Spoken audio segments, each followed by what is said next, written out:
est maintenant ouverte. Je souhaite la... Good morning.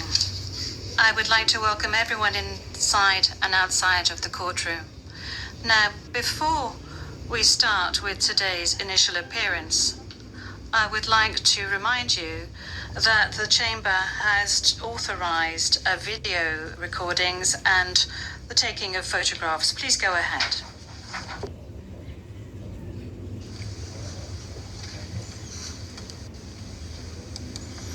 Je vous remercie, vous avez une... Thank you. You have 1 minute to take photographs and record videos. Thank you much. Court officer, could you please call the case? Thank you, Madam President. Your Honours. The situation in the Republic of the Philippines case, the prosecutor versus Mr. Rodrigo Roa Duterte. Case number ICC 0121-0125. And we are in open session. Magic. With the Office of the Prosecutor. Please pause before speaking and speak slowly to allow the interpreters to interpret appropriately. May I ask you to introduce yourself and to confirm whether the list of your staff that I received prior to the hearing is correct, Mr. Prosecutor? Your Honours, good morning. The list is correct. Once again, Deputy Prosecutor Manjay Nyang to my left, trial lawyer Edward Jeremy behind us, trial lawyer Robin Croft, International Cooperation Advisor Chantel Daniels, and our very able case manager Grace Go. I'm Karim Khan, the prosecutor. Merci beaucoup. Thank you very much. I now turn to the counsel for the defense of Mr. Duterte. As everyone can see, Mr. Duterte is present and is attending the hearing via video link. As Mr. Duterte made a long journey involving a considerable time difference, the Chamber authorized Mr. Duterte to follow the hearing at a distance. His counsel, however, is present with us in the courtroom. Thank you, counsel. Please introduce yourself. Good afternoon, Your Honors. I am Salvador C. Medjaldea, counsel for Rodrigo Roa Duterte. Merci beaucoup. Thank you very much. Thank you very much, counsel. I will now introduce the chamber. By my side, we have the Judge Rain Adelaide Sophie Alapine Gansu, the Vice President of the Court, and Judge Maria del Socorres Flores Liera. I am the presiding judge of the pretrial chamber 1 of the court, and my name is Julia Antoinella Mortok. Now, I would like to speak to you, Mr. Duterte. I'm speaking French, but you are receiving interpretation of what I'm saying in English. I understand that you are at ease in the English language and that the interview yesterday at the detention center was conducted in English and that you did not deem it necessary to request interpretation into any other language during this interview. This said, I would like firstly to confirm your identity. Could you provide us with your full names, please? I'm Rodrigo Roa Duterte. That's my first middle name is Roa. The surname is Duterte. The chamber must ensure that the person who was the subject of the arrest warrant has been informed of the crimes of which he is accused. Second, the chamber must ensure that this person has been informed of his rights as recognized by the Rome Statute.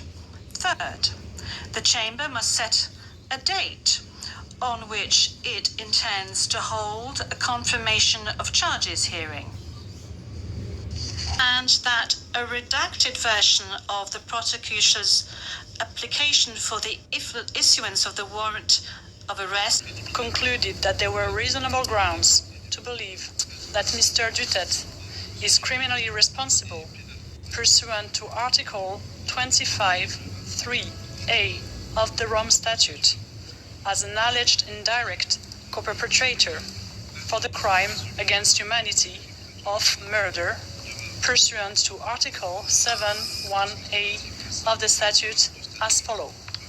A.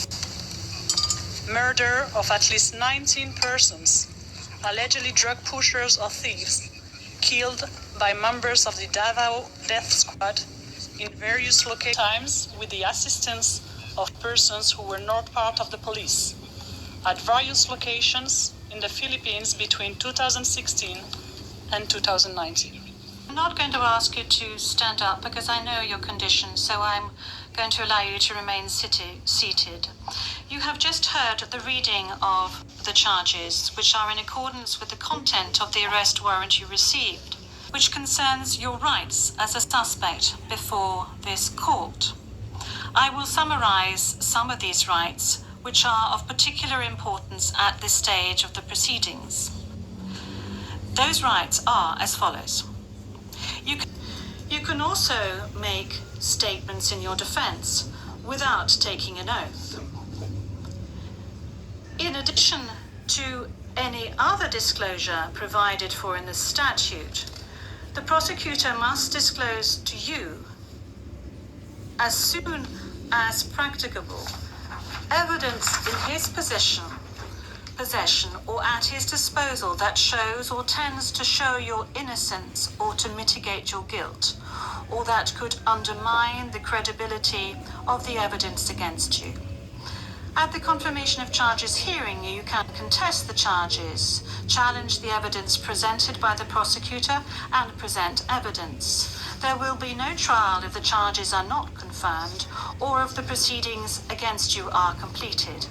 You have the possibility to make an application for interim release pending trial. And finally, Mr. Duterte, you have the right to be informed as soon as possible and in detail of the nature, cause, and content of the Sige. So, I visited former President Duterte. He is in the hospital wing of the detention center. And he is in good spirit. He is well taken care of. Nag-comment lang siya na he really misses Filipino food. Yan lang. But very recently sa meal nila, meron ng rice. So that was a good development. And then we discussed about his legal team. And we discussed about the family. And we only discussed the lawyers and the legal team and what we are going to do in the next 4 days. Okay. Yes. Maybe were you surprised that the former president appeared via live stream? Were you expecting him to see him there at the chamber? I had no expectations. I did not know. I did not know he was appearing before a live stream. But I think it was the decision of the doctor. So inside the facility, all the decisions are made by the doctor. VP, what's the plan now? The next hearing is September 23 pa. How will the family prepare for this? May rotation ba? Or... Okay. So I have not discussed the arrangements with next of kin and relatives here. I will discuss it with them tonight. And I will relate to them also what the president said and what the president wanted them to know. And so yeah, we haven't made arrangements yet. Right. But I will not until a relative comes to make sure that there is a next of kin. Right. Di ba pala? Yes. Tungkol sa usapan niyo ni Dato Pangulo, yung po ba yung Ulitin mo. ang usapan ni PRRD? We had a meeting with him yesterday, and then we will have a meeting in person when he arrives this week. Sino po siya, ma'am? And how many are they again? Pinangalanan ako siya. Pinanganak siya, Council. Ayan. Yes, the president already appointed pa, no? Yes. Yes, the president already appointed Nicholas Bachman as his lawyer. Ma'am, let me just go back to what he said to you, telling you not to leave the Philippines. Yes. What was the specific concern about it? And if you can also address yung, kasi according to Malacanang, they gave you a travel authority until April 30 in several countries.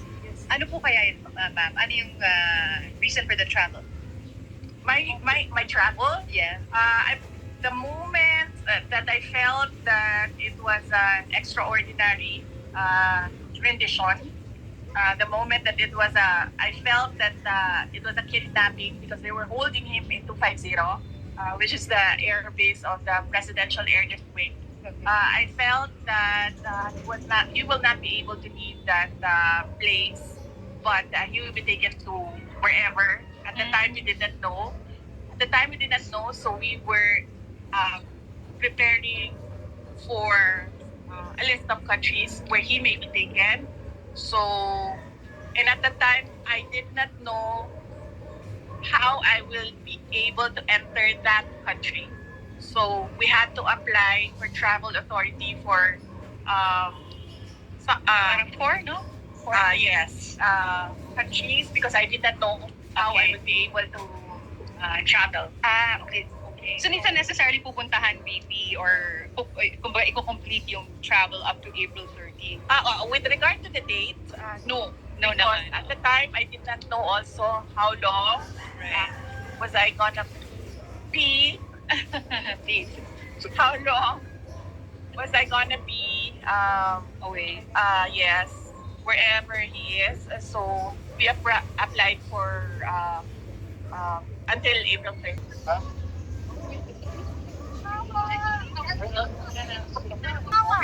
Pero po sa inyo ay nakapag-access kahit wala ng leave. Okay lang po.